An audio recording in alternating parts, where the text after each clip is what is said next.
আরজি করে তিলোত্তমা খুন ও ধর্ষণের ঘটনাকে কেন্দ্র করে এখনও পর্যন্ত সিবিআই যেসব পয়েন্টে একদম কনফার্ম হয়েছেন তার মধ্যে একটা হলো যে সেদিন প্লেস অফ অকারেন্স এই তিলোত্তমা খুন বা ধর্ষণের সেটা কিন্তু সেমিনার হল ছিল না। এটা 100% কনফার্ম। আর তিলোত্তমাকে সেদিন খুন করার পর ধর্ষণ করা হয়েছিল, এটাও তারা কনফার্ম করেছেন। আর এই যে খুনটা এটা কিন্তু প্রি প্ল্যান খুন ছিল। এবং টাওয়ার ডাম্পিং করে যেটা জানা গেছে যে 8ই আগস্ট রাত বা 9ই আগস্ট ভোরবেলার দিকে যেটাই বলুন, সেদিন সন্দীপ ঘোষের প্রাক্তন অধ্যক্ষ আরজিকর মেডিকেল কলেজের উপস্থিতি কিন্তু সেই আরজিকরেই ছিল। 3টের সময় সরকারি গাড়ির ড্রাইভার তার বলেন যে 3টের সময় তাকে ফোন করা হয়, 4:10-এ আরজিকরে তিনি উপস্থিত হন এবং 6:20 পর কিন্তু তিনি বেরিয়ে যান। এবং সব যে ভিডিওগ্রাফি যে হয়েছিল সেই সিসিটিভি ফুটেজ সব তারা দেয়নি।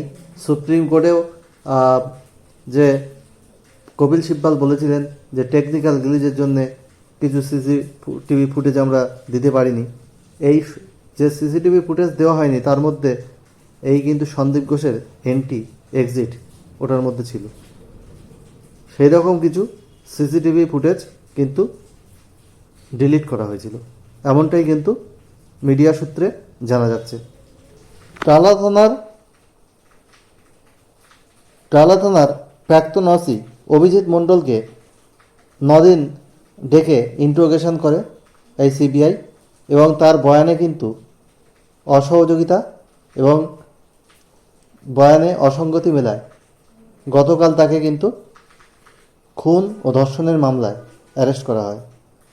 এবং তার কথা থেকে জানা গেছে যে একজন উচ্চ পদস্থ আইপিএস অফিসারের কিন্তু যোগ রয়েছে এই ঘটনার সঙ্গে এবং তাকে তিনি কলও করেন।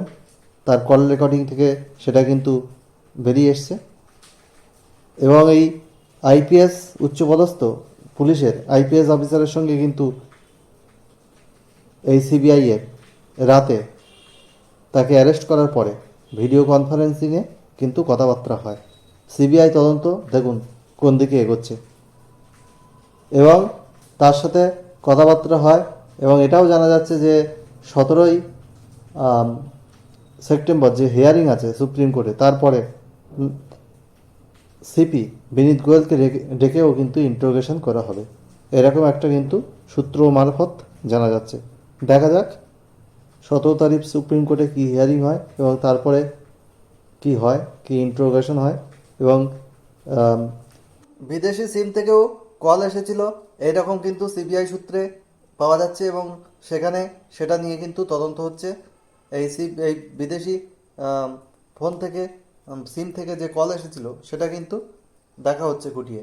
এবং অভিজিৎ মণ্ডল তার শারীরিক অসুস্থতা নিয়ে 3-4টে নার্সিংহোম তিনি ঘুরেছিলেন, সেখানে তাকে ভর্তি নেওয়া হয়নি। তখন কিন্তু আমাদের মুখ্যমন্ত্রী সেই নার্সিংহোমগুলোকে কিন্তু হুঁশিয়ারি পর্যন্ত দিয়েছিলেন যে অভিজিৎ মণ্ডল টালা থানার প্রাক্তন ওসি, তিনি কিন্তু তথ্য প্রমাণ লোপাট করার জন্যে তিনি কিন্তু গত এফআইআরে কিন্তু উল্লেখ আছে অজানা দুষ্কৃতী, মানে প্রথম থেকেই কিন্তু একজনকে ফাঁসিয়ে দেওয়ারই কিন্তু ছক। এই এফআইআরেও কিন্তু যথেষ্ট গোলমাল রয়েছে। এটা সিবিআই কর্তারা মনে করছেন যেটা ইন্টেনশনালি এমন করা হয়েছে। যে কলকাতা পুলিশের তো অনেক বড় বড় কেস হ্যান্ডেল করেছেন, তারা এইরকম এফআইআর কখনো করতে পারেন না, তাহলে তারা ইন্টেনশনালি এই জিনিসটা করেছেন। আরজি করের প্রাক্তন অধ্যক্ষ সঞ্জীব ঘোষের বিরুদ্ধে কিন্তু উঠে আসছে মারাত্মক অভিযোগ রূপান্তরকামী যারা ট্রান্সজেন্ডার। সেই ট্রান্সজেন্ডার একজন বললেন যে আমার সঙ্গে এই ঘটনা ঘটেনি, কিন্তু আমার কমিউনিটির কিছু লোকের সাথে হয়েছে এমন।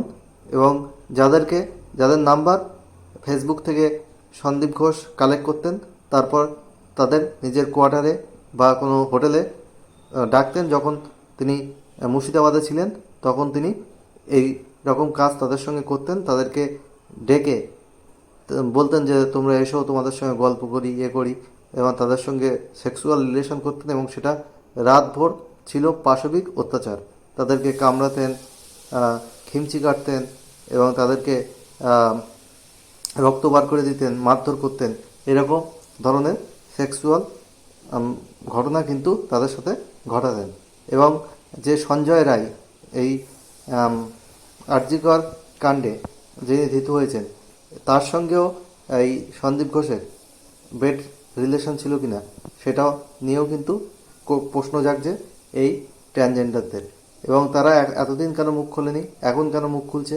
তার কারণ তারা ভয়ে ছিলেন, এবং তারা চেষ্টা করেছে কিছু ইমেলের মাধ্যমে নিউজ মিডিয়াকে জানানোর, কিন্তু সেটা হয়ে ওঠেনি। এবং তারপরে এখন যেহেতু সন্দীপ ঘোষ হেফাজতে আছেন, তাই তারা এটা জানালেন, তারা মুখ খুললেন, এবং সিবিআই যদি তাদের ডাকে তারাও সিবিআই এর সামনে এটা বলতে তারা প্রস্তুত আছে, এমনটাই জানালেন। আজ এইটুকুই। আরও কোনো আপডেট এলে আপনাদের সামনে অবশ্যই জানাবো। আর 4জন পুলিশ আধিকারিক কিন্তু উচ্চপদস্থ পুলিশ আধিকারিক সিবিআই র্যাডারে রয়েছে, এটাও আপনাদেরকে জানাচ্ছি। সিবিআই তদন্ত কিন্তু ধীরে ধীরে এগিয়ে চলছে। যাই হোক, নতুন ইনফরমেশন এলেই আপনারা পাবেন।